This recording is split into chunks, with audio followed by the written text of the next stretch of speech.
श्रीयुत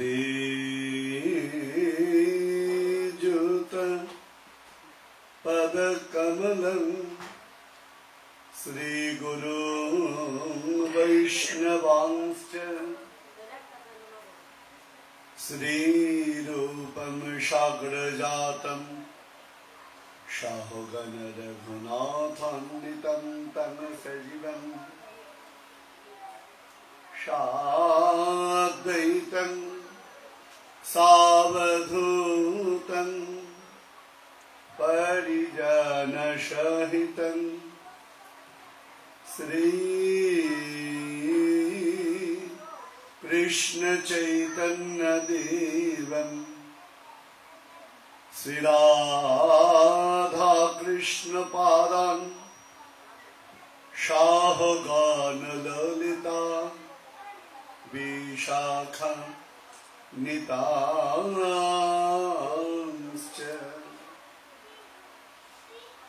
अनर्पित चरणचिरात् करुणयावतीर्ण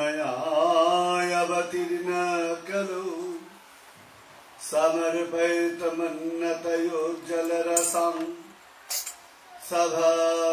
सभाक्तिश्रियम् हरिपुरट सुंदर दूती कदम्ब संदीपित सदा हृदय कंदरी स्फुरतुवाशोचिनंदन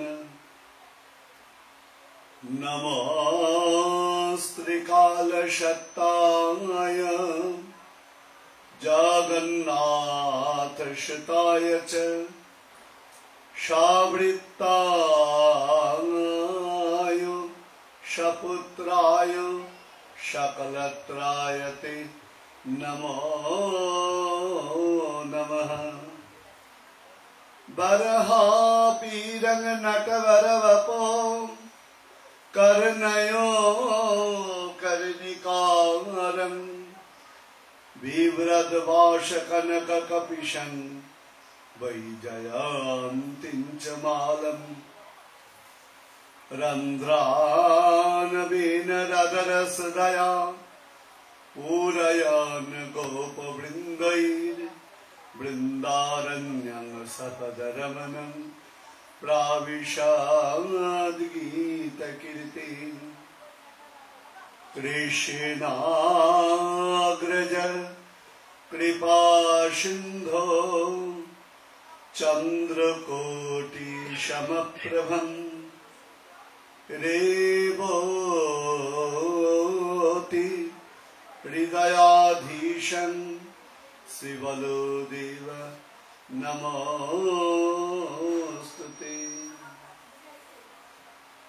वञ्चाकल्पतरुभ्यश्च कृपा सिन्धुभ्यः एव च पतितानां पावनेभ्यो वैष्णवेभ्यो नमो नमः तुलसी काननं यत्र यत्र पद्मवनानि च पुराण पठनं यत्र तत्र संहितो हरि नारायणं नमस्कृत्यं नरों चैव नरोत्तमं देवीं सरस्वतीं व्यासं ततो जयमुदीरये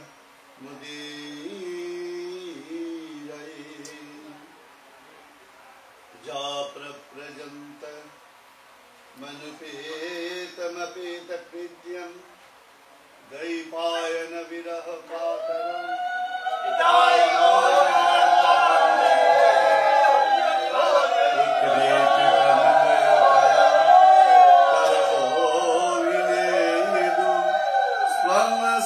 स्वर्वभूतहृदयं मुनिमानतस्मै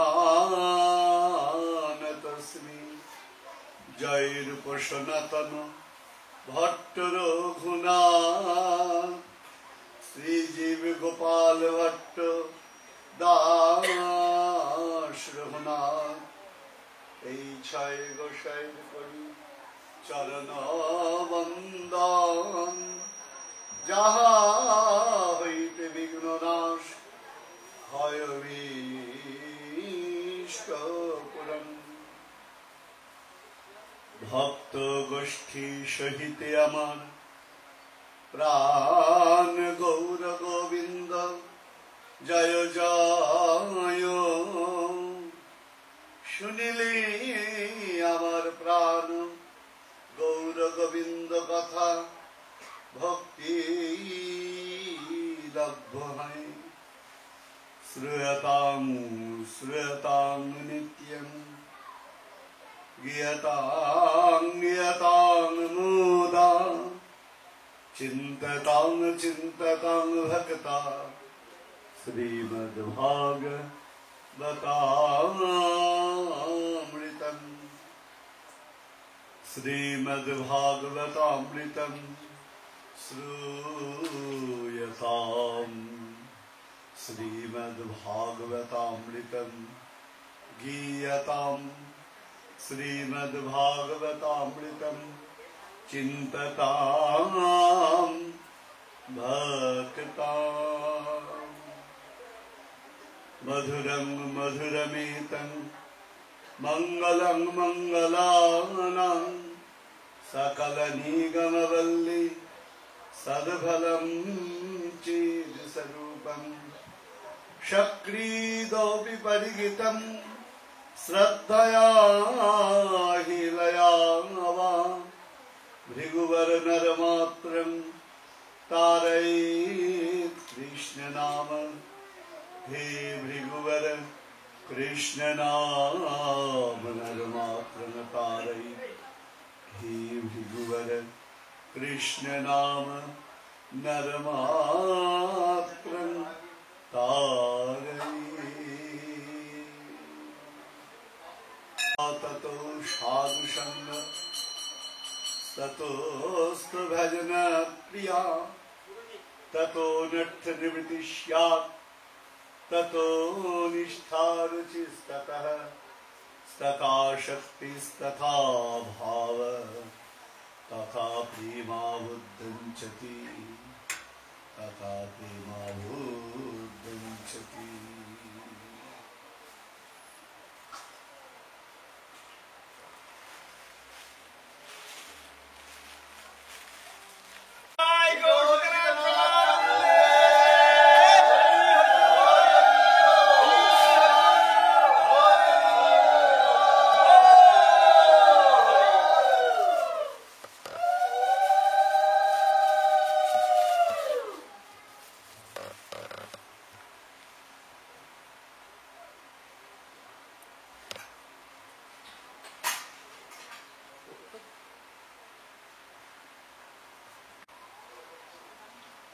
ভগবত কথা পরিক্রমার প্রায় অন্তিম চরণে আমরা এসেছি।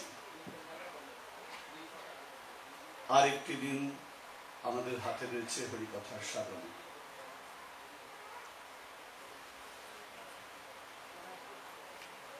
ইংরেজির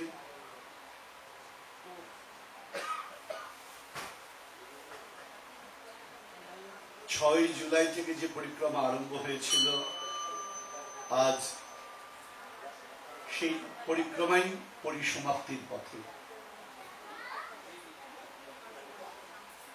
এই অন্তিম চরণে এসে আমরা উপনীত হয়েছি বালকনাথ শিব মন্দির, অর্থাৎ দেবাদিদেব মহাদেব নামাঙ্কিত মন্দির।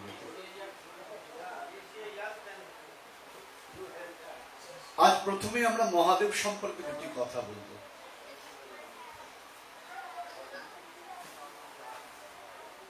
আমরা তো মহাদেবকে সবাই শিব বলে জানি, কিন্তু যদি বলি তার পরিচয়টা কি, তাহলে অনেকেই আমরা সেই ব্যাপারে যথোপযুক্ত আলোকপাত করতে পারি না।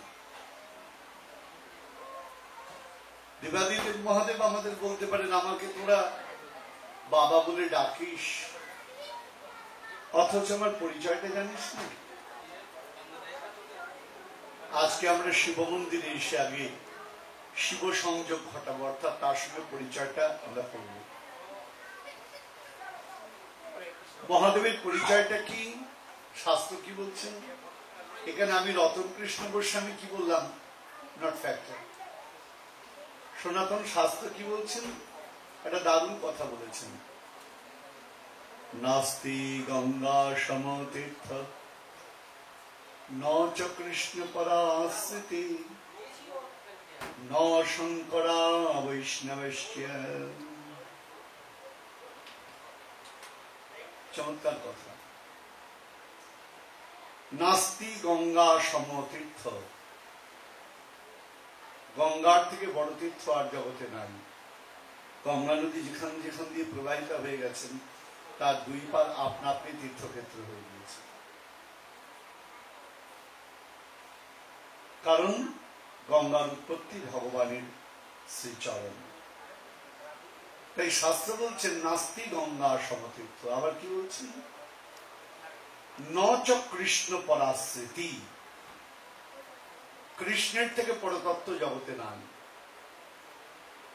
আমরা প্রত্যেকটি জায়গায় এই কথাটা বারবার বলার চেষ্টা করছি।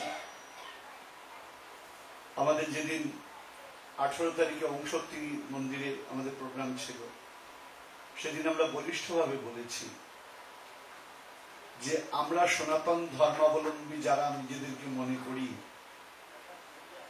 সনাতন ধর্মের কোনো বিপদ নাই। সনাতন ধর্মাবলম্বী যারা তাদের বিপদ। কেন? আমাদের সবচেয়ে বড় সমস্যা, আমরা ইউনাইটেড নই, আমরা একতাবদ্ধ নই। সবাই এই জন্য দোষ দেয় কার উপরে? আমাদের বহুশ্বরবাদকে। যারা একজন ঈশ্বরের ভজনা করে তারা সবাই একতাবদ্ধ। আমরা যেহেতু এক একজন এক একটার ভজনা করি, এই জন্য আমাদের মধ্যে কোনো ঐক্য নাই, সবাই এটা দোষ দেয়।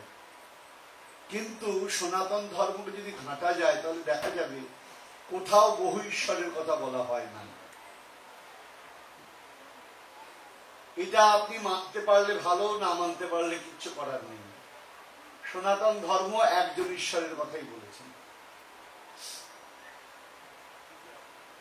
কতগুলো ভুল ধারণা আমাদের মধ্যে রয়েছে।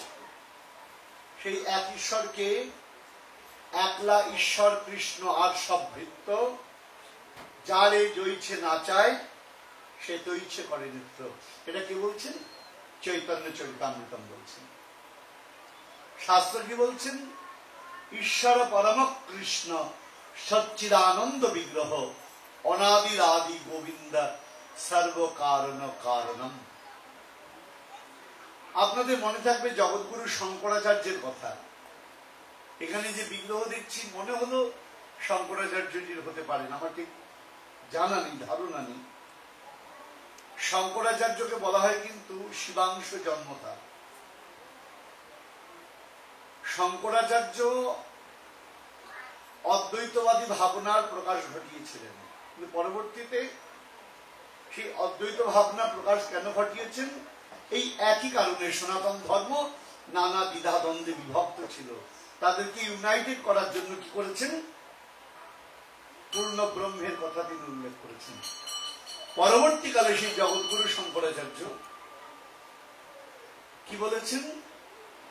মোহাম্মদগড় গ্রন্থ যখন লিখলেন তখন কি বলছেন? ভজ গোবিন্দম ভজ গোবিন্দম গোবিন্দম ভজ মূঢ়মতে কাতবকন্তাকস্তে পুত্র সংসারো ভমতিব বিচিত্রঃ কশ্যস্তং বা কুতয়ায়াত তত্তঃ চিন্তঃ তদিয়ভ্রাত ভজ গোবিন্দম গোবিন্দম ভজ মূঢ়মতে ভজ গোবিন্দম গোবিন্দম ভজ মূঢ়মতে। তাহলে গোবিন্দ ভজনের কথা বলা হলো। তাই যে কথা বলতে যাচ্ছিলাম, তাহলে এখন হঠাৎ করে আপনি বলতে পারেন তাহলে মহাদেবের প্রসঙ্গ আসতে গিয়ে হঠাৎ গোবিন্দের কথা এলো কেন? এলো কি বলা হলো? ন চ কৃষ্ণ পরাস্মৃতি। তাহলে আমাদের এই জায়গায় প্ল্যাটফর্মে আসতে হবে যে কৃষ্ণের থেকে পরতত্ত্ব জগতে আর নাই। এবার আসবো মহাদেবের কথায়। কি বলা হচ্ছে? ন শঙ্করা বৈষ্ণবাশ্চ। উল্লেখ করা হচ্ছে দেবাদিদেব মহাদেবের থেকে পরম বৈষ্ণব জগতে আর কেউ নাই।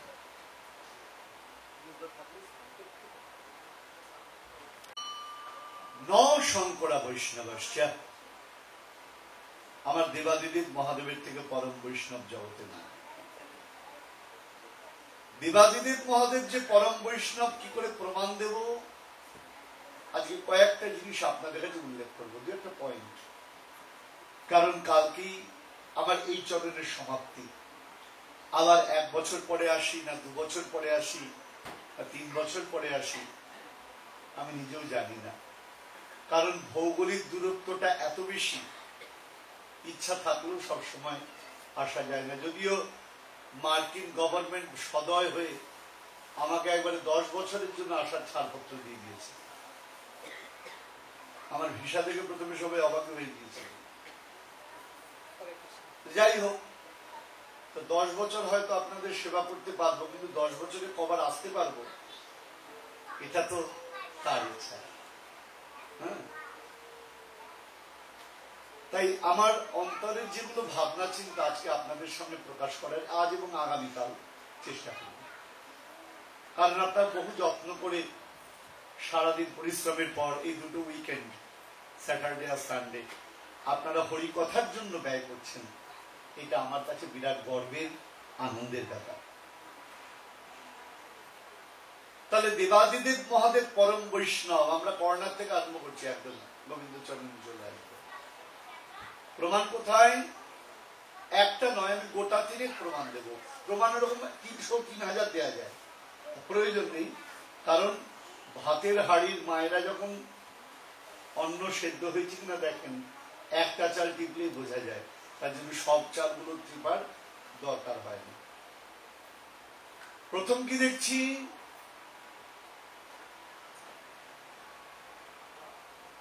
ভবিষ্য পুরাণে একটি দারুণ বর্ণনা দেয়া আছে। কি বর্ণনা? দেবর্ষি নারদ গিয়েছেন দেবাদিদেব মহাদেবের কাছে। কারণ একটা কথা আছে, দেবাদিদেব মহাদেবের কাছে গেছেন কেন? স্বাভাবিক কথা, বৈষ্ণব বৈষ্ণবের কাছেই যাবে, সাধু সাধুর কাছেই যাবে, নাকি অসাধুর কাছে যাবে? তা দেবর্ষি নারদ পরম বৈষ্ণব, তিনিও গিয়েছেন পরম বৈষ্ণব দেবাদিদেব মহাদেবের কাছে। গিয়ে কি বলছেন? এই দেবাদিদেব, আমার কৃষ্ণ কথা শোনাও। মহাদেব বলছে, আনন্দের কথা, গোবিন্দ কথা শুনতে চাইছো, কৃষ্ণ কথা শুনতে চাইছো, শোনাবো। কিরকম শুনতে চাইছো? দেবর্ষি নারদ বললেন, সম্পূর্ণ কৃষ্ণ কথা আমাকে বলতে হবে, অর্থাৎ পরিপূর্ণ কৃষ্ণ কথা, কোনো বাদ দেওয়া যাবে না। মহাদেব বলছেন, এই তো গন্ডগোলে ফেলে দিল। পরিপূর্ণ কৃষ্ণ কথা কেমন করে বলবো? কারণ বহু না কিংমণি শ্রেষ্ঠ বিনা তভ্যং ন কিঞ্চন চিদচিল্লক্ষণং সর্বং রাধা কৃষ্ণময়ং জগৎ। শুধু ভক্তমণ্ডলী, কত সুন্দর কথা। বহু না কিং, কি করে বলবো? আমাদের গন্ডগোল কি হয়, সংস্কৃত বলি এক, মানে বলি আর এক, লোকে বুঝে না। লোকে মনে করে বোধহয় এটা যা বললো এটার মানে এটাই।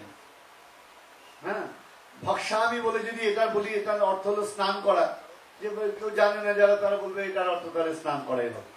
হ্যাঁ, তা বললে তো হবে না, যেটার যেটা অর্থ এমন ভাবে বলবো যাতে ছোট্ট বাচ্চারা বুঝতে পারে। বহু না বলবো, কি বলবো? কাকে বলছেন? মুনিশ্রেষ্ঠ। মুনিশ্রেষ্ঠকে দেবর্ষি নারদ। বিনা, বিনা মানে ছাড়া। আমরা বলি না জল বিনা প্রাণ বাঁচে না, দেখুন কত সহজ। বিনা, ছাড়া। কারা? তাভ্যাম। তাভ্যাম মানে সংস্কৃততে দ্বিবচন। হ্যাঁ, বিনা তাভ্যাম তারা ছাড়া ন কিঞ্চন কিচ্ছু নাই। তারা কারা গো? দেবাদিদেব মহাদেব তার উত্তরে বলছেন চিদ চিল্লক্ষণং সর্বং। চিৎ স্বরূপ, চিৎ মানে কি? নিত্য, চিরস্থায়ী। চিল্লক্ষণং সর্বং, চিৎ লক্ষণও রয়েছে, সেটাকে রাধা কৃষ্ণময়ং জগৎ, অর্থাৎ এই অনন্ত কোটি ব্রহ্মাণ্ড রাধা গোবিন্দময়। একটা পিপিলিকা যেমন পারে না পৃথিবীর বর্ণনা দিতে, তুমি আমায় যে বলছো নারদ, আমার পক্ষে কি সম্ভব পরিপূর্ণ কৃষ্ণ কথা বলা? কারণ আমি যত বলবো তার মহিমা তত বেড়ে যায়। এটা কে বলছেন? দেবাদিদেব মহাদেব। আরেক জায়গায় দারুণ বলেছেন তিনি, কি বলেছেন? কৃষ্ণ ভক্তি সুধাপানা দেহদৈহিকা বিস্মৃতে তেষাং ভৌতিক দেহপি সচ্চিদানন্দ রূপতা।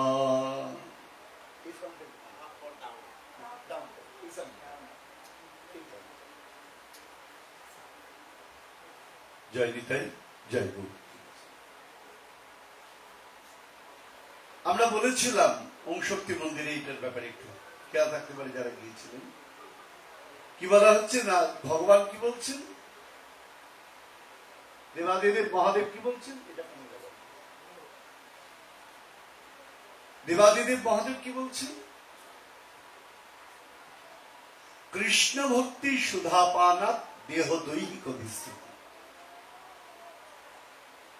শুধু ভক্তমন্ডলী, আমাদের সমাজে একটা ভুল ধারণা আছে। ধারণাটা কি? কত দুর্ভাগ্য দেখুন, কত দুর্ভাগ্য দেখুন। আমরা ছোটবেলা থেকে জেনে এসেছি মহাদেব কি গ্রহণ করেন। আমি নাম উচ্চারণ করতে পারবো না, আমি নামটা উচ্চারণই করতে পারবো না, কারণ এটা উচ্চারণ করলে দেবাদিদেব মহাদেবকে কি করা হয়?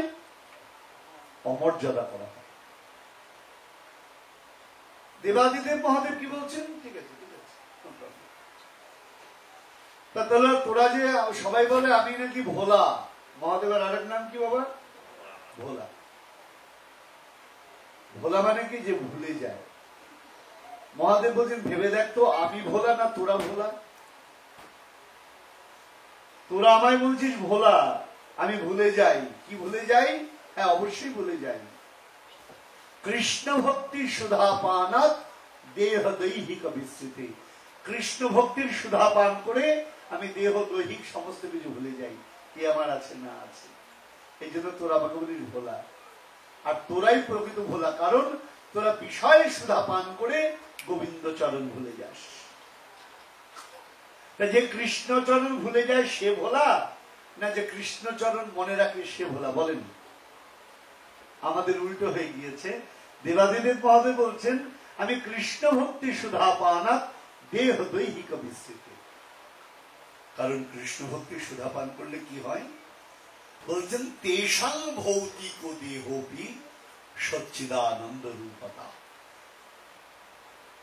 তাহলে মহাদেব কিরকম বৈষ্ণব, চিন্তা করে দেখুন। আমার মনে পড়ে গিয়েছি আমি হরিদ্বারে, কথাটার নাম যে হরিদ্বার, আমরা হরিদ্বার বলি, হরিদ্বার। ঘাটের নাম হচ্ছে হাড়কি পেড়ি। মহাদেবের মন্দির রয়েছেন, প্রণাম করলাম, দেখি উপরে তার মাথার উপরে গোবিন্দের বিগ্রহ রয়েছে। মনে তো আনন্দ হলো, জিজ্ঞাসা করলাম যে ঠাকুরকে আর কি, যে পূজা অর্চনা করছে, ঠাকুর হ্যাঁ আপনি মহাদেবের উপরে শ্রী গোবিন্দকে কেমন রক্ষা করেছে, দেখতে সুন্দর লাগছে। বলে বেটা তুম মূর্খ है, तू नहीं जानता है महादेव परम वैष्णव, क्योंकि गंगा की लहर को महादेव अपने सिर पर रखा है। क्यों? भगवान के चरण से उत्पन्न हुआ गंगा, उसको कहां रखता है आदमी? হ্যাঁ, ভগবানের চরণের জিনিস আমরা কোথায় রাখি? মাথায় রাখি না? তা দেবাদিদেব মহাদেব ভগবানের চরণ থেকে উদ্ভূতা বলে গঙ্গাকে কোথায় জায়গা দিয়েছেন? মাথায়। এবার কথাটা হলো সেই মহাদেব, তার মন্দিরে আজকে আমরা এসেছি, তার নামাঙ্কিত শ্রীমন্দিরেতে। তো মহাদেব কি করে খুশি হবেন? বৈষ্ণব হরিকথা শুনলে খুশি হয়,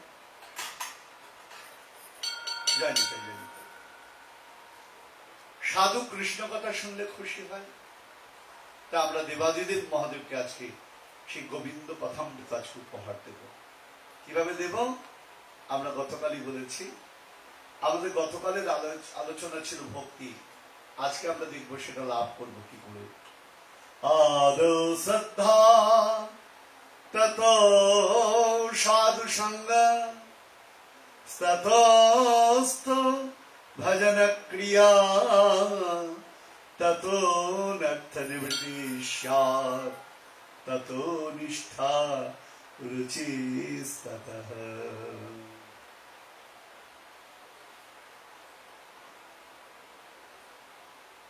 গোদাবরী নদীর তীরে বসে রয়েছেন শ্রীমান মহাপ্রভু, কলিযুগ পাবন অবতার, প্রাণ গৌর সুন্দর।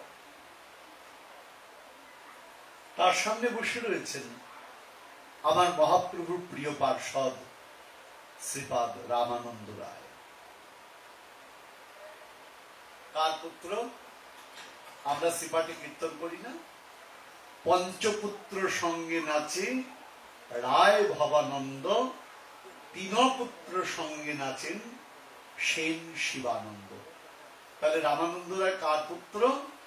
ভবানন্দ রায়ের পুত্র। বসে রয়েছেন মহাপ্রভুর কাছে। মহাপ্রভু তখন তাকে একটা দারুণ কথা জিজ্ঞাসা করলেন। মহাপ্রভুরকে জিজ্ঞাসা করার প্রয়োজন? জিজ্ঞাসা কে করে? জ্ঞাতবিচ্ছা জিজ্ঞাসা। যে জানে না আননোন পারসন, সে নিজের জ্ঞানের জন্য জিজ্ঞাসা করে। তো মহাপ্রভু কেন জিজ্ঞাসা করছেন? মহাপ্রভু তার মাধ্যমে জগৎকে জানাচ্ছেন। রায় রামানন্দ সংবাদের প্রথম শ্লোক, সঞ্চার্য রামা বিদভক্ত মেঘে স্বভক্তি সিদ্ধান্ত চয়ামৃতানি গৌরাব্দীরে তৈরমুনা বিতীর্ণই স্তজ্ঞাত রত্নালয়াতাং প্রজাতি। ব্যাখ্যায় যাচ্ছি না, বিরাট অর্থ, শুধু এইটুকুনি বলবো। তাহলে কলিযুগ পাবন অবতার কৃপা করে রামানন্দ রায়ের মুখ থেকে আমাদের জানাচ্ছেন। কি জানাচ্ছেন? আমরা সবচেয়ে কি ভালোবাসি? বিত্তশালী হতে ভালোবাসি, তাই না বাবা? জগতে সবাই বড় লোক হতে ভালোবাসে, প্রচুর ডলার, মিলিয়ন মিলিয়ন ডলার যদি সামনে আসে, আহ কি আনন্দ! মিলিয়ন মিলিয়ন ডলার কেন চাই? আমার যেগুলো প্রয়োজন সেগুলো আমি ওই ডলারের মাধ্যমে আর্ন করতে পারবো, পাবো। দামি বিছানা, দামি বাড়ি, দামি বাতানুকূল যন্ত্র, দামি গাড়ি, সুন্দর আরাম, এগুলো আমি ওই ডলারের মাধ্যমে কি করতে পারবো? আর্ন করতে পারবো। ফর দিস রিজন সবাই কি হতে চায়? মিলিয়নিয়ার হতে চায়। এখন প্রশ্ন উঠতে পারে, যারা খুব মিলিয়নিয়ার তারা কি খুব আনন্দে আছে, সুখে আছে? একটা পরিসংখ্যান দেখছিলাম, পৃথিবীর যত ধনী ব্যক্তি প্রথম 15 থেকে 20 জন উইদাউট স্লিপিং ট্যাবলেট কারোর ঘুম আসে না। অর্থাৎ ঘুমের ওষুধ না খেলে, তাদের টেনশনের ওষুধ না খেলে তাদের ঘুম আসে না। তাহলে মিলিয়ন মিলিয়ন ডলার নিলেই যে আপনি শান্তিতে থাকবেন, আনন্দে থাকবেন, তার কোনো মানে নেই। তার রামানন্দ রায় বলছেন মহাপ্রভু প্রশ্নের উত্তর দিতে। মহাপ্রভু কি বললেন? রামরায়, এই জগতে সবাই ধনী হতে চায়, বিত্তশালী হতে চায়, তা তুমি বলে দাও তো জগতের মধ্যে সবচেয়ে বড় ধনীটা কে? রামরায়কে মহাপ্রভু জিজ্ঞাসা করছেন, সম্পত্তির মধ্যে জীবের কোন সম্পত্তি ধনী? রামানন্দ রায় তার উত্তরে বলছেন, রাধা কৃষ্ণ প্রেম ভক্তি যার সেই বড় ধনী। জগতে যার ভগবত ভক্তি আছে সেই হলো প্রকৃত ধনী, আর যার ভগবত ভক্তি নাই তার মতো দরিদ্র জগতে নাই।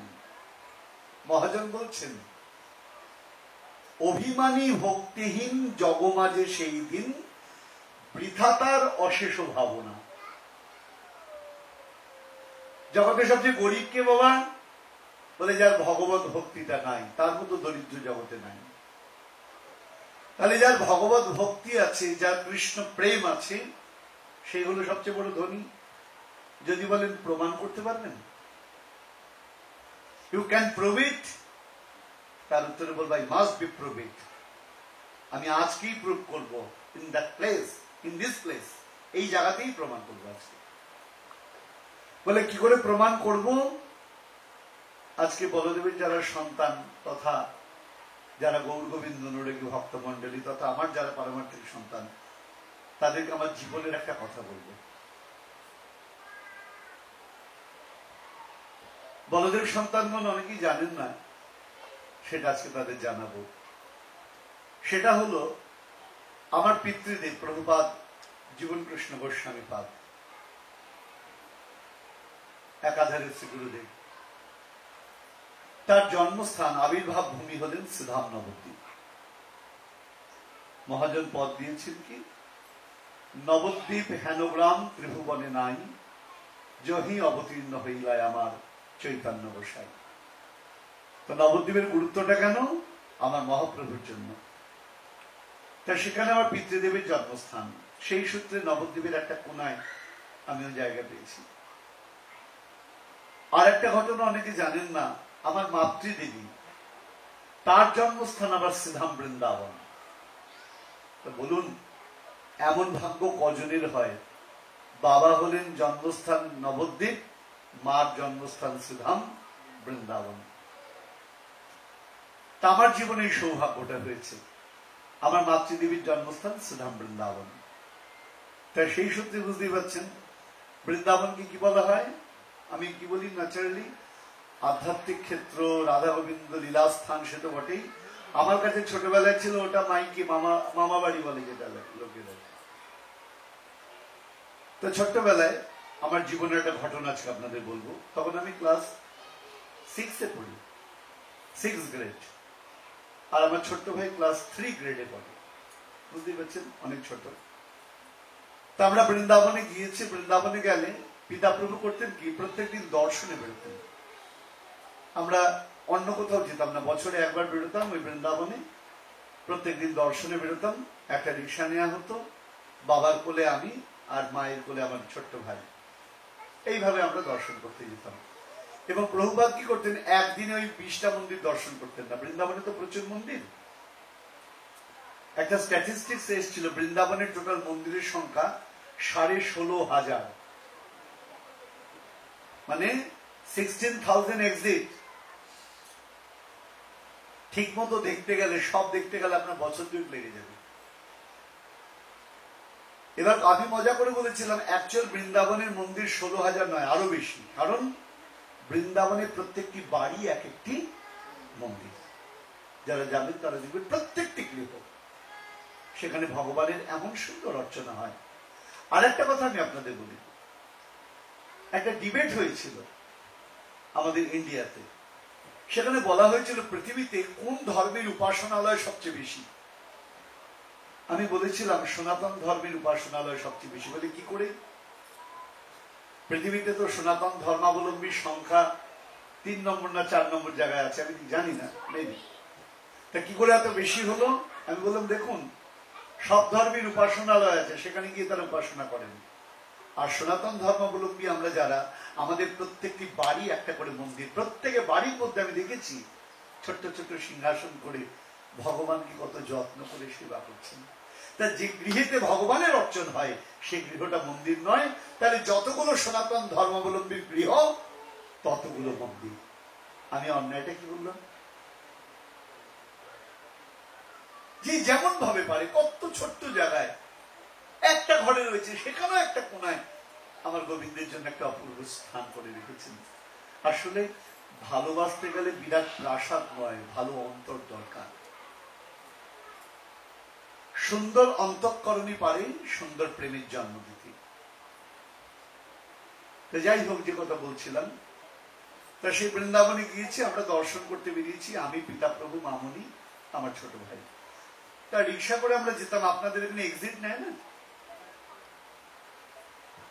রাস্তার একটা আপনারা কি বলেন ওটাকে, জয়েন্ট সেকশন যেখানে বলে, চারটে রাস্তা যেখানে ডিভাইডেড হয়ে গিয়েছে, হ্যাঁ,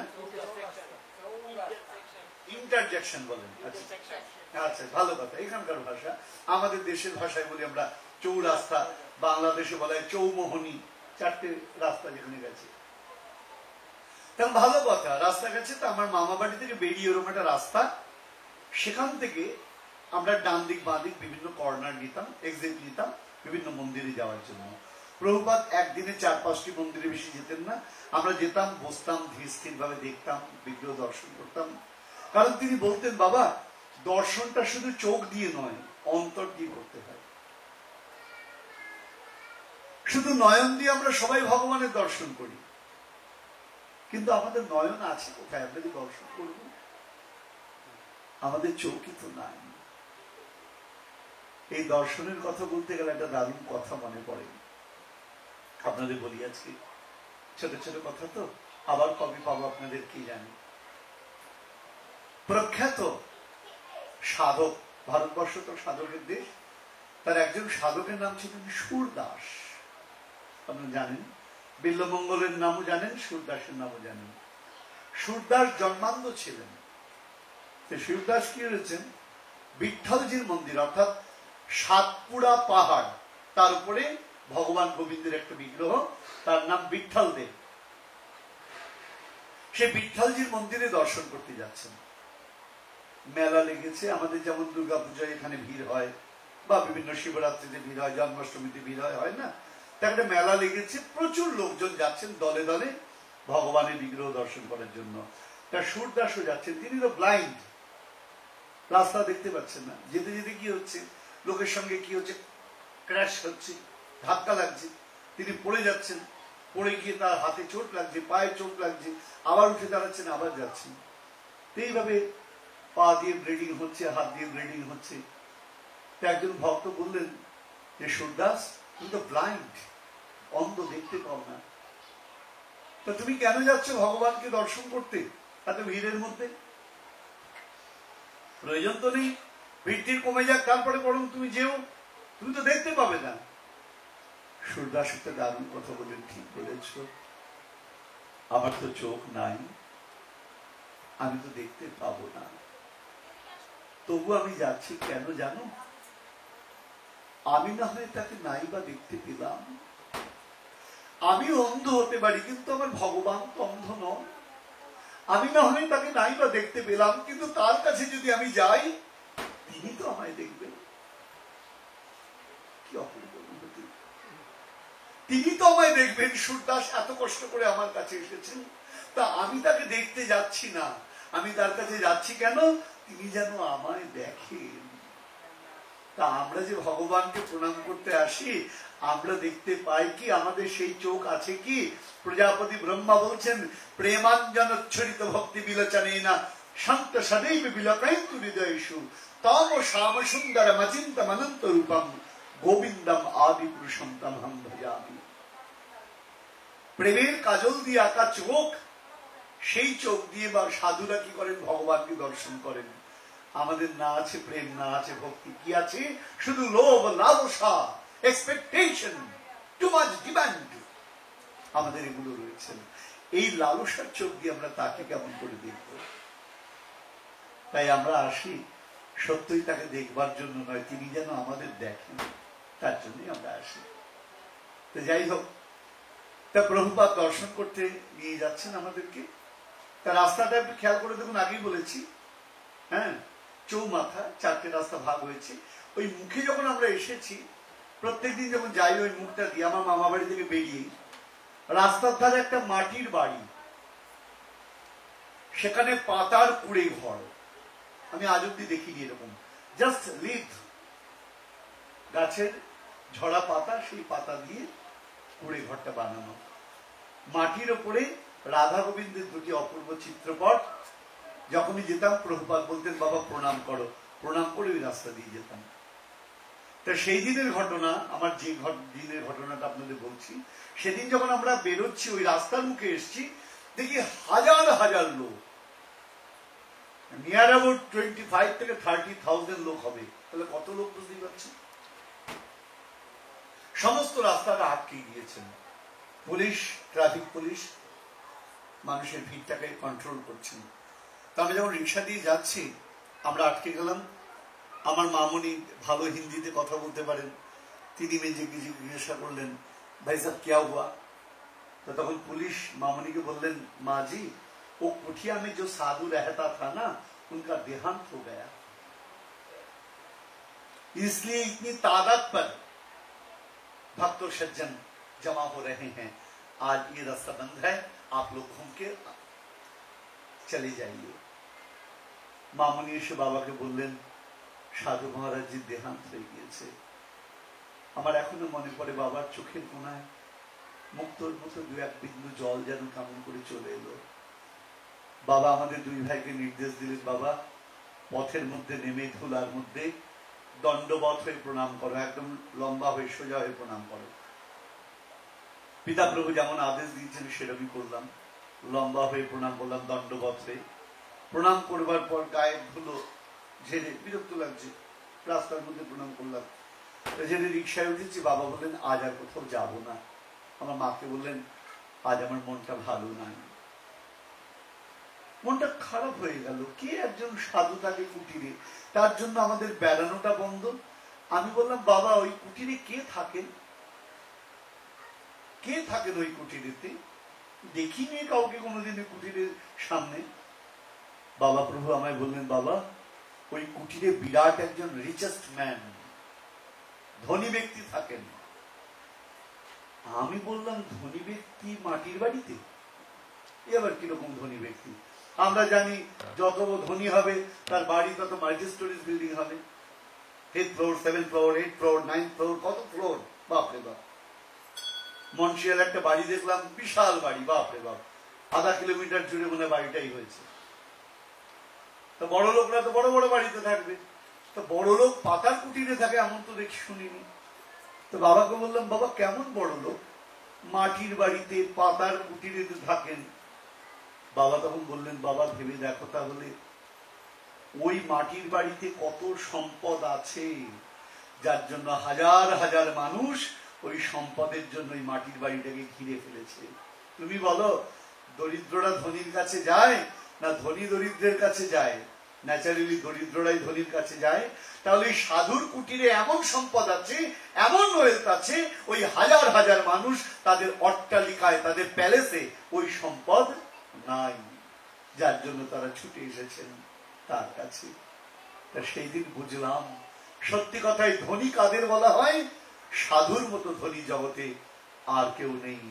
সম্পদ মধ্যে জীবের কোন সম্পদ গণি, রাধা কৃষ্ণ প্রেমে যার সেই বড় ধনী, তার মতো দরিদ্র আর কেউ নাই, তার কিছুই নাই। তা এখন এই ভগবত ভক্তি প্রেমটা পাবো কোথায়, কেমন কোন স্তরে গিয়ে পাবো, তারই বর্ণনা দেয়া হচ্ছে আজকে হরিকথার মধ্যে। কি বলা হচ্ছে, কিভাবে পাবে? আদৌ শ্রদ্ধা তত সাধু সঙ্গ, ততস্ত ভজন ক্রিয়া, তত নর্থ। কি বলছেন? নিবৃত্তি সাত তত নিষ্ঠা রুচি স্ততঃ, স্ততা শক্তি স্ততা ভাব, তথা প্রেমা বুদ্ধঞ্চতি। বাপরে বাপ, বিরাট বড় পথ। প্রথমেই কি দরকার? প্রথমেই দরকার শ্রদ্ধা। কাউকে যদি বলা যায় হোয়াট দ্য ডেফিনেশন অফ শ্রদ্ধা, আমাদের কি মনে হয় শ্রদ্ধা মানে ঢক করে প্রণাম করলাম ব্যাস শ্রদ্ধা হয়ে গেল? না, শ্রদ্ধা কাকে বলে? Too much faith, too much trust, তার নাম হলো শ্রদ্ধা। শাস্ত্র বলছেন শ্রদ্ধা শব্দে কহে সুদৃঢ় বিশ্বাস। তাই বললাম টু মাচ ফেথ, যেখানে ফেথ একটা চূড়ান্ত সীমায় চলে গিয়েছেন, যার উপর আর ফেথ হয় না তার নাম কি? তার নামই হলো শ্রদ্ধা। শ্রদ্ধার দৃষ্টান্ত কিরকম? একটা মজার ঘটনা আছে বাবা। একটা শহর, রাজার রাজত্বে চলেন, কিং আছে সেখানে। সেই শহরে এলেন এক সাধু। শহরে এলেন এক সাধু। এবার একটা কথা বলে রাখি, সাধু কি বাবা? একটার পৃষ্ঠে আর একটা কথা। আমাদের একটা ধারণা সাজগোজ করলেই বোধহয় কেউ সাধু হয়ে গেল। আগে না, সাধুর ডেকোরেশনটা দুরকম, একটা ইন্টারনাল ডেকোরেশন, একটা এক্সটার্নাল ডেকোরেশন। প্রকৃত ডেকোরেশনটা ইন্টারনাল ডেকোরেশন। সাধু কোন গহনা পরে, সাধুর অলংকার কোনটা? আমি সাধু বিষয়ে বলতে গেলেই আলাদা 1.5 ঘন্টা 2 ঘন্টা লেগে যাবে, কিন্তু তাই আমি জাস্ট একটা হালকা টাচ দিচ্ছি আপনাদেরকে। সাধুর ভূষণ কোনটা? সাধুকে চিনবেন কি করে? সাধু বলছেন, ওরে মানুষ, চিনতে পারবি, তোরাও যেমন সাজগোজ করিস আমরাও তেমনি সাজগোজ করি। তোরা যেমন মেকআপ করিস আমরাও তেমনি মেকআপ করি। আমরা বলি বাবা আমরা মেকআপ করি তো তোমরাও মেকআপ করো, হ্যাঁ? তোমরা কি পড়ো? সাধু জিজ্ঞেস করছেন। আমরা বলি আমরা আইলাইনার, চোখে কাজল গালে পড়ে, চোখটা যাতে সুন্দর সুন্দর লাগে দেখতে। সাধু বলছেন আমরা চোখে আইলাইনার দিই। ও বাবা, বলো কি? আমরা আইলাইনার দিই তোমরাও দাও, আমরাও কাজল দিই তোমরাও দাও, হ্যাঁ?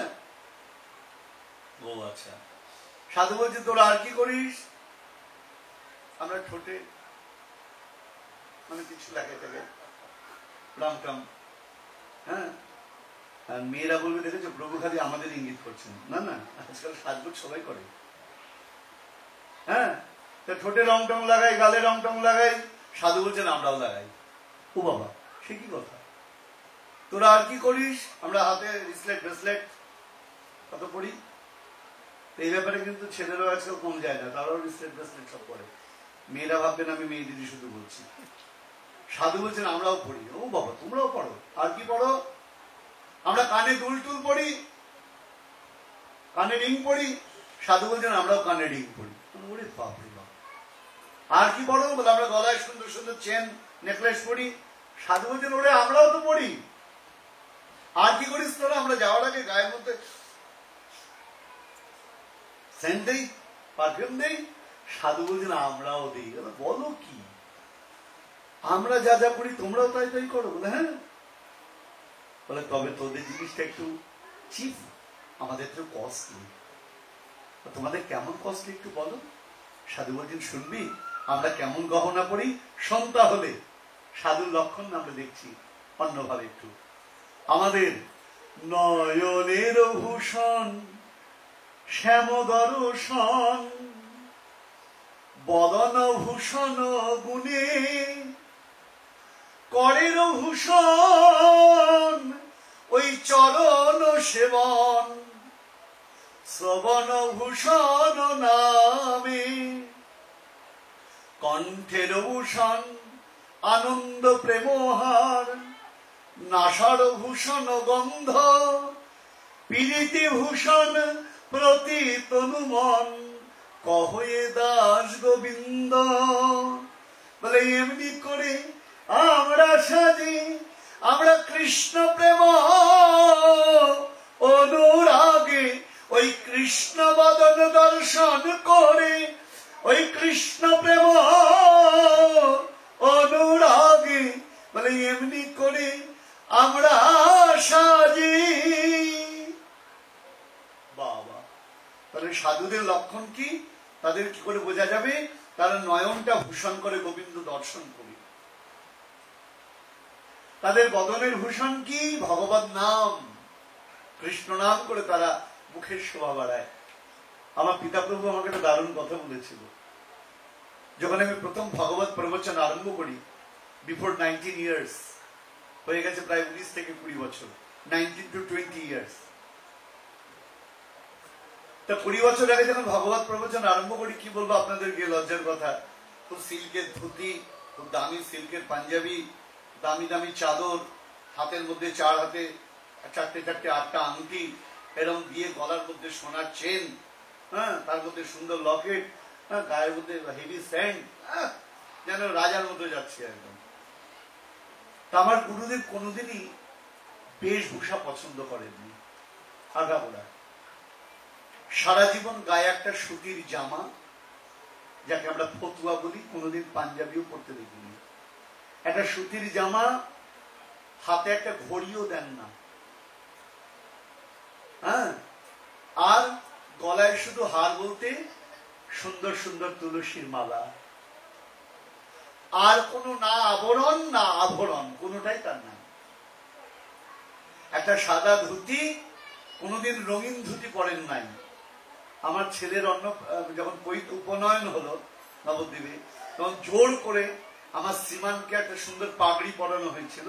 সেই পাগড়িটা বাবার মাথায় 1 মিনিটের জন্য পরিয়ে জাস্ট একটা ছবি তুলেছিলাম। তিনি হাত দিয়ে ঠেলে দিয়েছিলেন পাগড়িটা, দেখতে সুন্দর জিনিস। তা আমাকে বারবার বলতেন যে বাবা, সৌন্দর্য বাইরের নয়, ভেতরের, মনে রাখবে।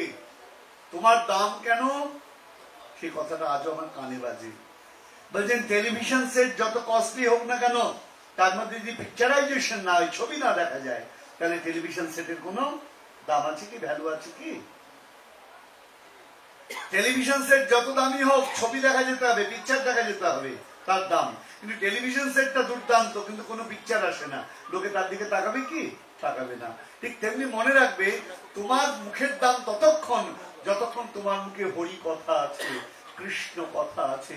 যদি কৃষ্ণ কথা না থাকে, তোমার মুখের কোনো দাম নেই, সে তুমি যত সুন্দর করেই সাজো না কেন। সেটি ভক্তমন্ডলী, কথাটা কবেকার কথা আজও মনে রেখেছি, সত্যি কথাই। এই মুখের দাম কেন? সাধু বলছেন আমাদের মুখের দাম কেন? হাজার হাজার লোক সাধুর মুখের দিকে তাকিয়ে বসে থাকে কেন? ওই বদন দিয়ে কৃষ্ণ কথা প্রকাশিত হয় বলে। তাই বলছেন, নয়নের ভূষণ শ্যাম দর্শন, বদন ভূষণ নামে, আর করের ভূষণ চরণ সেবন। সাধুর হাতের ভূষণ কি? গোবিন্দের চরণ। চরণের কথা একটু বলি আপনাদেরকে। আমাদের ছেলেমেয়েরা অনেকেই জানে না এই কথাগুলো। এই কথাগুলো একটু কঠিন লাগতে পারে, তথাপি বলছি। বেশিক্ষণ বলবো না, 1 মিনিট মাত্র বলবো। আমাদের কৃষ্ণ ভজন যারা করে, তাদের মধ্যে 4টে সম্প্রদায় আছে, 4টে টাইপ আছে। কি কি সম্প্রদায়? শ্রী ব্রহ্ম রুদ্র সনক। 4 সম্প্রদায়ের আচার্যকে রামানুজ, মাধ্যাচার্য,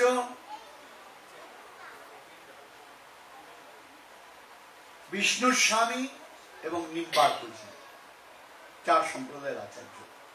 তা আমরা যে সম্প্রদায় থেকে এসেছি তার নাম বলা হয় মাধ্যাচার্য সম্প্রদায়। আমাদের বলা হয় গৌড়ীয় মাধ্যাচার্য সম্প্রদায়। এই মাধ্যাচার্যজির জন্মস্থান হলো দক্ষিণ ভারতের উডুপি বলে একটা জায়গা। এবার সেই জায়গাটা দেখবার সৌভাগ্য হয়েছিল। সেখানে গোবিন্দের বিগ্রহ রয়েছেন। তা গোবিন্দের বিগ্রহটা বড় মজার বিগ্রহ। মন্দিরের কোনো দরজা নেই, পুরো দরজাটা বন্ধ। দরজার মধ্যে 2টো ছোট ছোট প্রকোষ্ঠ রয়েছে, যাকে আমরা বলি হোল। যেমন লোকের বাড়িতে গেলে পরে আপনি যদি বেল দেন, তখন কি করে, তার হোল আছে, হোল দিয়ে সে দেখে, হ্যাঁ, আগন্তুক কে। তাই তো? কন্ডোমিনিয়াম গুলোর কথা আলাদা, যেগুলো পার্সোনাল বাড়ি তার কথা বলছি। তারপর ডোরটা ওপেন করে, ওই রকম হোল রয়েছে। ওই হোলের ভেতর দিয়ে চোখ দিয়ে গোবিন্দ বিগ্রহটা দেখতে হয়। কোনো দরজা মন্দিরের নাই, এবং ভেতরে প্রদীপের আলো। শুধু ভক্তমন্ডলী, কথা হচ্ছে, আমরা যখন গোবিন্দ বিগ্রহ দর্শন করতে গেলাম, আমি, আমার পত্নী, আমার সবাই সন্তান, নবদ্বীপে থাকেন যে 2জন ছেলে মেয়ে, তারা সঙ্গে গেছিল। তা যখন আমরা দর্শন করলাম, কি অপূর্ব দৃশ্য! একা কৃষ্ণ বিগ্রহ, গোবিন্দ বিগ্রহ, সর্ব অঙ্গ অলঙ্কার দিয়ে সুসজ্জিত। দর্শন করে যেন চোখ ফিরছে না। আমার স্ত্রী বললেন, দেখো এই গহনাগুলো তো গহনার দোকানেও সাজানো থাকে, তা দেখে কি হয়, লোভ হয়, হিংসা হয়, ওরা আছে আমার নেই, কিন্তু আমার প্রেম হয় কি? আজকে অলংকার গুলো নয়, অলংকার গুলো যেন গোবিন্দ অঙ্গে গিয়ে বলছেন, ওরে দেখ দেখ, এতদিন শ্যাঁকড়ার দোকানে থাকতাম, লোকে কি করতো, আমাদের লোভের দৃষ্টিতে তাকাতো, আজ সবে প্রণামের দৃষ্টিতে তাকাচ্ছেন। অর্থাৎ আজ আমরা শ্রদ্ধা পাচ্ছি কেন? ভগবানের অঙ্গে উঠতে পেরেছি বলে, তার চরণে শোভা পাচ্ছি বলে। তার সাধু বলছেন, আমাদের সাধুর হাতটা আমরা কি বলি, একটু মাথায় দিন তো ঠাকুর, কেন এত দাম কেন সাধুর হাতে, বলুন না। বলছেন, করেরও ভূষণ চরণ সেবন। সাধু দেখলেই ভালো বলি, একটু মাথায় হাত দেন তো, এই ছেলেটা মাথায় হাত দিয়ে দেন, যেন আমরা, আরে হাত দিয়ে কি হবে, হাতে কি আছে? এই তো মজার ব্যাপার, সাধুর হাতের দাম কেন? শুধু ভক্তমন্ডলী, এত মূল্য কেন? বাংলাদেশে ঢাকার একটা ঘটনা বলি। ঢাকায় তাঁতি বাজার নাম শুনেছেন অনেকে। তাঁতি বাজারে আমি প্রোগ্রাম করতে গিয়েছি, তো ওখানে আমার কিছু সন্তান আছে, তাদের সোনা রূপার দোকান, অর্নামেন্টস তৈরি করা হয়। তা বাংলাদেশের তাঁতি বাজার নিশ্চয়ই নিউ ইয়র্কের মধ্যে এত ঝকঝকে রাস্তাঘাট নয়, বুঝতেই পারছেন, সব জায়গাটি নোংরা আবর্জনা। কিন্তু ওদের যে বিল্ডিং এ সোনার উপর কাজ করা হয়, সেই বিল্ডিংটা গিয়েছি, গিয়ে দেখি ওরে বাপরে বাবা, একদম ঝকঝকে তকতকে, কোথাও একটা ধুলোবালি পর্যন্ত নাই। আমি বললাম, কিরে বাবা, চারপাশটা এত নোংরা, আর তোদের বিল্ডিংটা এত ঝকঝকে তকতকে, কে ঝাঁট দেয় রে, কে ওয়াশ করে, কে পরিষ্কার করে? বললো, বাবা যারা আমাদের বেশি টাকা দেয় তারাই পরিষ্কার করে। আমি তো আকাশ থেকে বললাম, বলে কি, হ্যাঁ, টাকা দিয়ে আমরা পরিষ্কার করার লোক পাই না মন্দির, হ্যাঁ, আর এ বলে ওদের যে টাকা দেয় তারা নাকি পরিষ্কার করে। হ্যাঁ, এমন শুনেছেন যে একজন বলছে, আপনার বাড়ির আমি কাজ করে দেবো, বিনিময়ে আপনাকে $100 দেবো? এ তো স্বপ্নেও চিন্তা করা যায় না। আমি বললাম, ব্যাপারটা কি? বলে, ব্যাপার হচ্ছে বাবা, আমাদের শ্যাঁকড়ার দোকান, যখন আমরা কাজকর্ম করি, প্রচুর সোনার টুকরো ওই মাটিতে পড়ে যায়, যারা ঝাড় দেয় তারা কি করে, রয়্যালিটি দেয় আমাদেরকে। ওই ঝাড় দিয়ে যে ধুলোগুলো সংগ্রহ করে, সেখান থেকে সোনার কণাগুলো ওরা ফাইন্ড আউট করে, সেগুলো বিক্রি করে অনেক বেশি তারা প্রফিট করে। ও করি, কি করি, এই মজার ব্যাপারটা হলে, তাহলে সোনার দোকান ঝাড় দিলে ধুলোরও মূল্য আছে, কারণ সোনার দোকান। ঠিক তেমনি যে সাধুরা হৃদয়টা সোনার দোকান করেছেন, কোন সোনা, গোল্ড নয়, কৃষ্ণ কথা সোনার দোকান করেছেন যারা, তাদের মহিমা কোথায়? তারা গোবিন্দের চরণে সবসময় হাত দিয়ে থাকেন, ভগবানের সেবা করেন, তাই তাদের হাতের এত দাম। ওই হাতটা আমরা মাথায় নেওয়ার জন্য ব্যস্ত হয়ে যাই। তা সেই সাধু একটা শহরে এসছেন, নদীর ধারে তিনি কি করেছেন, কুটির নির্মাণ করেছেন। সাধুর স্বভাব কিরকম, এক্সরের মতো, ভেতর দেখতে পারেন সাধুরা। হ্যাঁ, আমরা তো সাধু সেজেছি বাবা, হতে পারি না। হ্যাঁ, সাধুরা ভেতর দেখতে পারেন, তা যে যায় তার একদম সব ভূত ভবিষ্যৎ বলে দেয়, এবং সাধু যা বলে লোকে সেটাই করে, সেটাই ফলে হয়ে যায়। বুঝতেই পারছেন, এমন সাধু পেলে ভিড় হবে, মারাত্মক ভিড় আরম্ভ হলো। সাধুর সাধন ভজন লাটে ওঠার জোগাড়। সাধু বললো, ভালো হলো তো, এই জায়গায় এসে আমার সাধন ভজনই চলে গেল। সাধু তখন কি করছেন, সন্ধ্যাবেলা হয়ে গেছে, যখন রাত আরম্ভ হচ্ছে, লোকজন চলে যাচ্ছেন, সাধু তখন ভজনের ব্যবস্থা করছেন, নিজের সাধন ভজন করবেন, জপ করবেন। হঠাৎ দেখছেন অন্ধকারের মধ্যে একটা কালো লোক তাকে ঘিরে ঘিরে ঘুরছে। সাধু বলছেন, এই কে তুই? লোকটা বলছেন, আমি হলাম চোর। হ্যাঁ, চোর? তা আমার কাছে কি করছিস? বলে, আমি তোমার শিষ্য হওয়ার জন্য এসেছি। সাধু বলছেন, আমি হলাম সাধু, আর তুই বেটা হলি চোর। তুই আমার থেকে কেন দীক্ষা নিতে এসছিস, কেন কৃপা নিতে এসছিস? বলে, সাধু বাবা, শুনেছি তুমি যাকে যা আশীর্বাদ করো তাই হয়, তা আমি তোমার থেকে সেই দীক্ষা নিতে এসেছি কেন? তুমি আমাকে এমন আশীর্বাদ করবা, আমি চুরি করব কিন্তু ধরা পড়বো না। সাধু বলছেন, ভালো শিষ্য পেয়েছি এখানে। বলে কিনা চুরি করবে, ধরা পড়বে না, সাধু বলছেন বেশ তাই হবে, আমি তোকে এমন আশীর্বাদ করব তুই চুরি করবি কিন্তু কোনোদিন ধরা পড়বি না। চোর বলছে এই জন্যই তো আসা তোমার কাছে, তোমার চরণে এই জন্যই আসা, না আমি তোমার শিষ্য করে নাও। সাধু বলছেন একটা কথা, একটা শর্ত আছে, আমি আশীর্বাদ করবো। কি শর্ত? তুমি জীবনে কোনোদিন মিথ্যার আশ্রয় দিতে পারবে না। আমার শিষ্য হওয়ার পর তুমি কোনোদিন মিথ্যা কথা বলতে পারবে না। চোর বলছেন সাধু বাবা তুমি কেমন লোক, তুমি শুনলে আমার প্রফেশনটা হলো চুরি করা, তা চোর যদি সত্যি বলতে আরম্ভ করে তাহলে সবচেয়ে বিপদ কার? চোরের বিপদ না? সাধু বলছেন তা জানি না, আমার শিষ্য হতে গেলে তোমাকে এই প্রতিজ্ঞা করতে হবে, আমার চরণ ছুঁয়ে তুমি কোনোদিন জীবনে মিথ্যা বলতে পারবে না। তার বিনিময়ে তোমাকে আমি আশীর্বাদ দেব, তোমার কোনোদিন কোনো ক্ষতি হবে না। সাধু বাবা আমার যদি ক্ষতি না হয়, আমি যদি ধরা না পড়ি, সত্যি বলি আর মিথ্যা বলি কি আসে যায়? গুরুদেব আমি তোমার চরণ ছুঁয়ে প্রতিজ্ঞা করছি, আমি জীবনে কোনোদিন মিথ্যা আর বলবো না, তোমার প্রতি প্রত্যয় রাখছি, আমি সত্যকেই আশ্রয় করব। শিষ্য হয়ে চলে গেলেন বাড়িতে।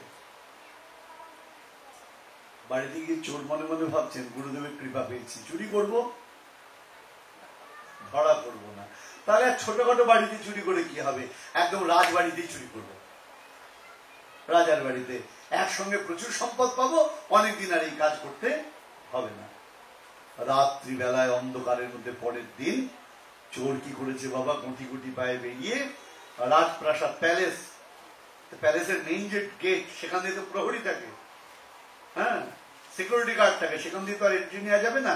ও ঘুরে একদম ব্যাকে চলে গেছে, যে জায়গাটা টোটাল ডার্ক অন্ধকার, ওইখান থেকে চোর তো জানে পাঁচিল বেয়ে বেয়ে বেয়ে বেয়ে বেয়ে অন্ধকারের মধ্যে পাঁচিল বেয়ে ওদিকে এক লাফ দিয়েছে। যেই লাফ দিয়েছে পরিবার একজনের ঘাড়ে গিয়ে পড়েছে, যার ঘাড়ে পড়েছে সে হাত চেপে ধরেছে, এই কে কে কে? চোর বলছেন যা কেমন গুরুদেব কৃপা করলো রে বাবা, স্টার্টিংই ধরা পড়ে গেল। তো মনে মনে ভাবছেন গুরুদেব আদেশ করেছেন মিথ্যা বলতে পারবে না। চোর বলছেন আমি হলাম চোর। সে কি, তুই কে? বললাম তো আমি হলাম চোর। কেন এসেছিস? চোর বলছেন মিথ্যা বলা যাবে না, যা বলবো সত্যি বলবো, আমি রাজপ্রাসাদে চুরি করতে এসেছি। অন্ধকারের মতো দেখতে পাচ্ছে না তো, যে ধরেছে সে বলছেন সন্ধ্যা হলে আমিও চোর। দারুণ গুরুদেবের কৃপা হয়েছে, পড়েছি চোরের ঘাড়ে পড়েছি একদম। বলে আমিও চুরি করতে এসেছি। বেশ, খুব ভালো কথা, অন্ধকারে তো কেউ কাউকে দেখতে পাচ্ছে না। বলে কোথায় চুরি করবে? বলে শোন তুই জানিস রাজপ্রাসাদে কোথায় কি আছে? বলে আগে না, তা আমি কিছু জানি না। শোন আমি সব জানি, চল রাজার প্রাসাদে রাজার একটা সিন্ধুক আছে, ভল্ট, আমরা ইংরেজিতে কি বলি ভল্ট। ওই ভল্টের মধ্যে দামি দামি হীরা আছে, একটা হীরা যদি পেতে পারি আমরা তাহলে আমাদের লাইফ কেটে যাবে। ডায়মন্ড আছে, তো ওই ডায়মন্ড আমরা চুরি করবো আজকে। বলে বাহ, আমি তো রাজপ্রাসাদ চিনি না, রাজার কোষাগার চিনি না, ভল্ট কোথায় জানি না। বলছে নো থিঙ্কিং, আমি আছি তোর কাছে, ডোন্ট ওয়ারি, আমি তোকে নিয়ে যাব। চোর বলছেন গুরুদেবের কৃপা দেখেছো কেমন লোক পেয়েছি, একদম জায়গা মতো নিয়ে যাবে। ওই চোরের হাত ধরে দুই চোর মিলে গুটি গুটি পায়ে একদম রাজার প্রাসাদে, প্রহরীরা দেখেও যেন দেখছে না, প্রহরীরা দেখেও যেন দেখছে না, তাদের পাশ দিয়ে কায়দা করে একদম কোষাগারের সামনে নিয়ে উপস্থিত, ভল্টের সামনে। তা আমাদের দুটো চোর, যে চোর ধরেছে সে হলো বড় চোর, আর আমাদের ওই গুরুর যে শিষ্য সে হলো ছোট চোর। সুবিধার জন্য বললাম, হ্যাঁ, একজন বড় চোর একজন ছোট চোর। তা ছোট চোর বড় চোরকে বলছেন দেখো ভল্টের সামনে তো নিয়ে এলে, ভল্ট তো খুলতে পারবো না আমি। বড় চোর বলছেন আমি দরজায় পাহারা দিচ্ছি, হ্যাঁ তুই একটা কাজ কর, তুই গিয়ে ভল্ট খোল। বলে আমি তো ভল্ট তো খুলতে পারবো না, নিয়ম জানি না তো। বলে আমি তোকে বলে দিচ্ছি।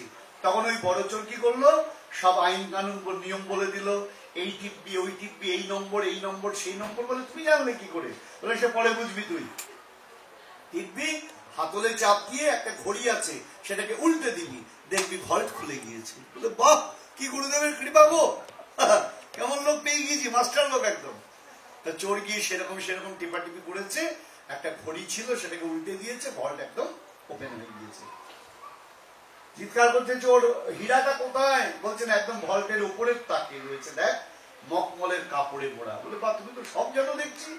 মখমলের কাপড় থেকে হীরা বার করেছে, দেখছি তিনটে, রাতের বেলায় জল জল জল জল করছে, ডায়মন্ড, 3 পিস ডায়মন্ড।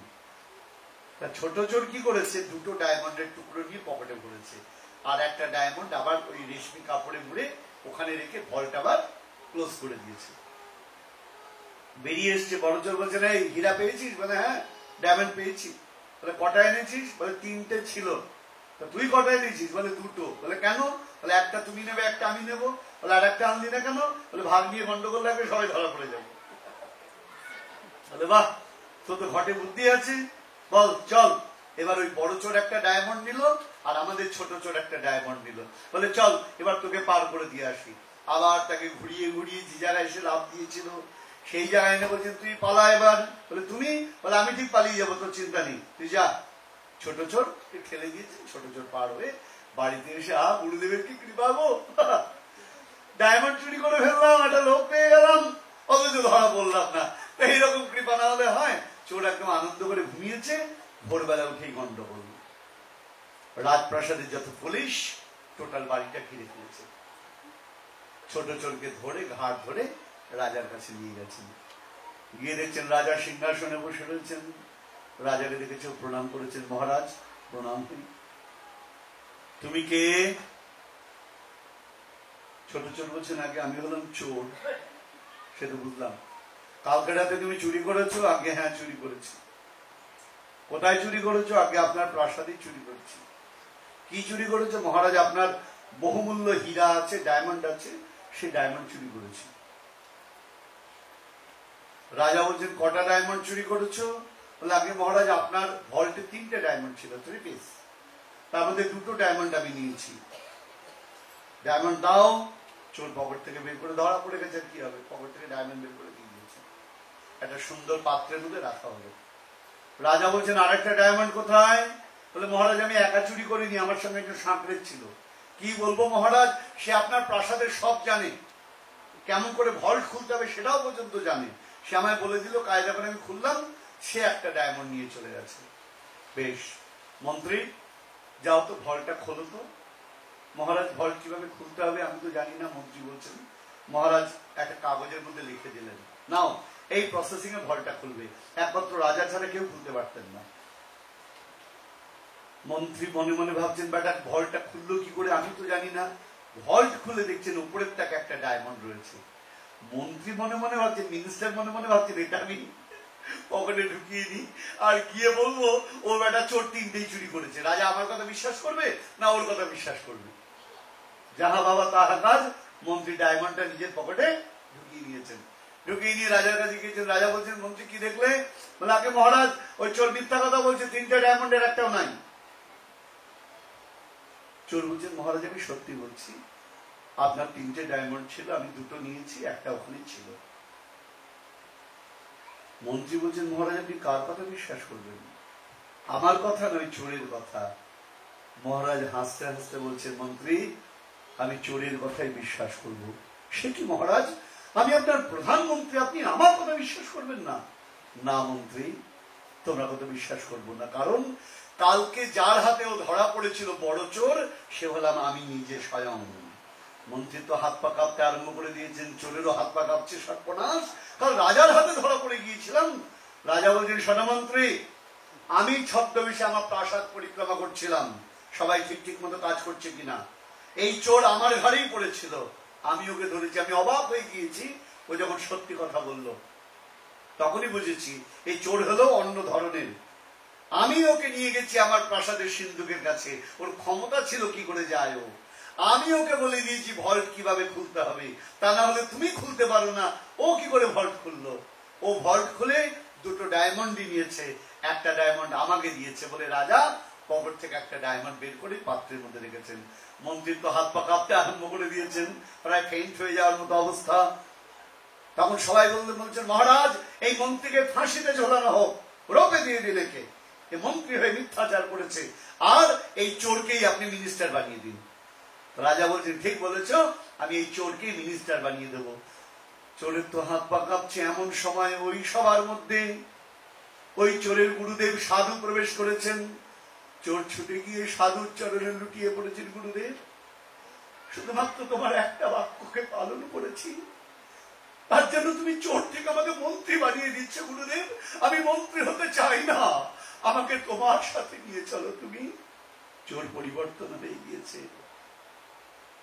ও পথে যেও না, চোর বলছে, ফিরে এসো বলে কানে কানে কত কইছ, তবু চলে গেছি ফিরায়ে আনিতে, পিছু পিছু ছুটে গিয়েছ। চির অপরাধী পাতকীর বোঝা নিজ হাতে তুমি বয়েছ, নিজ হাতে গড়া বিপদের মাঝে, নিজ হাতে গড়া বিপদের মাঝে কোলে টেনে তুমি নিয়েছ। গুরু, কি কাজ তুমি করেছ, গুরু, কি কাজ তুমি